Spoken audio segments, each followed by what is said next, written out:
So next step, this is the one that Phil was alluding to. This is called food combining. Dr. William Hay, turn of the 20th century, developed this idea. Very interesting idea. He said that our bodies were not designed to digest complex meals. And it's really interesting to think about it. We have the physiology of the caveman, haven't we? Particularly us midlife guys. We love that whole caveman thing, you know.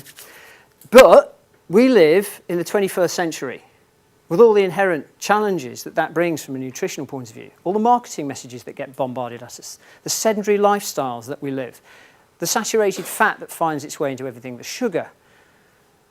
We were not designed to digest complex meals. We were designed to live on a diet of nuts, fruit, berries, a little bit of red meat, and run around a lot. No wonder we have health challenges. Now, we're living longer because medical science is prolonging it.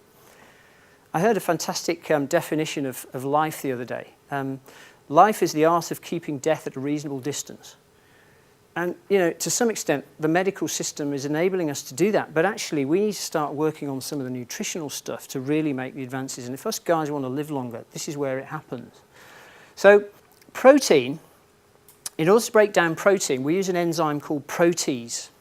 And this requires an acid environment or an acidic environment to work properly. Whereas carbohydrates are broken down by an enzyme called amylase, which requires an alkaline environment. Now, if you go to a restaurant and you have steak and chips and peas, followed by ice cream and apple tart, followed by a coffee liqueur, what on earth is that doing to your stomach in terms of acid and alkalinity? It doesn't know whether it's coming or going. It's having a war trying to decide, right, we'll work on the acid first or the alkaline first. Oh, I don't know, it's all mixed up here together. Consequently, digestion is a very inefficient process.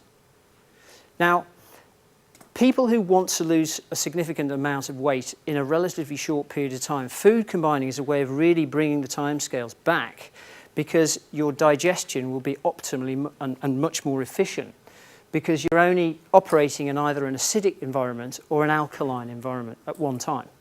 You haven't got this internal war going on in the stomach. Now, I find this stuff fascinating. I think it's possibly one of the reasons why the Atkins approach works. Because if you think about it, what Atkins says is cut down or reduce carbohydrate altogether.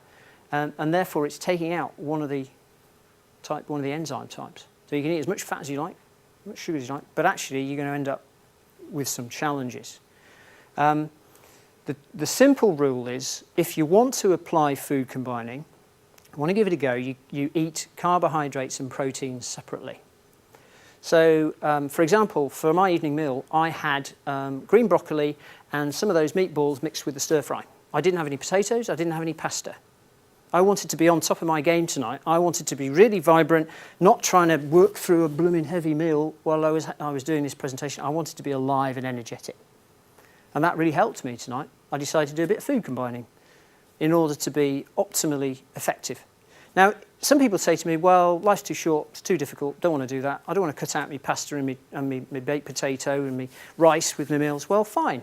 You know, you accept the consequence that your digestive process is going to be that much more difficult. You know, you're having this internal war going on. If you want to give this a try, believe me, it works. It's very effective as a way of reducing and taking weight off quickly. The point about fruit is you really shouldn't combine fruit with other forms of food. And the reason for that is that fruit is digested much more quickly through the digestive tract than, for example, meat. Meat takes about 3 or 4 hours to process through. So if you eat a piece of steak followed by a banana, why you want to do that, I don't know, but if you did, followed by a fruit salad, for example, the fruit will break down at the same rate as the meat, and therefore it will start to putrefy. And you get that rather unpleasant feeling in the stomach. You're thinking, oh dear, that wasn't really very nice. So that's where fruit doesn't combine well with other foods. So if you're going to have fruit, have it 3 hours apart from any other fruit. So if you're going to have fruit for breakfast, just have fruit. If you're going to have an apple or a banana, have it midway through the afternoon. Don't have it straight after the meal, if you want to apply food combining, that is. And food combining is one of the ways of losing weight more quickly and more effectively.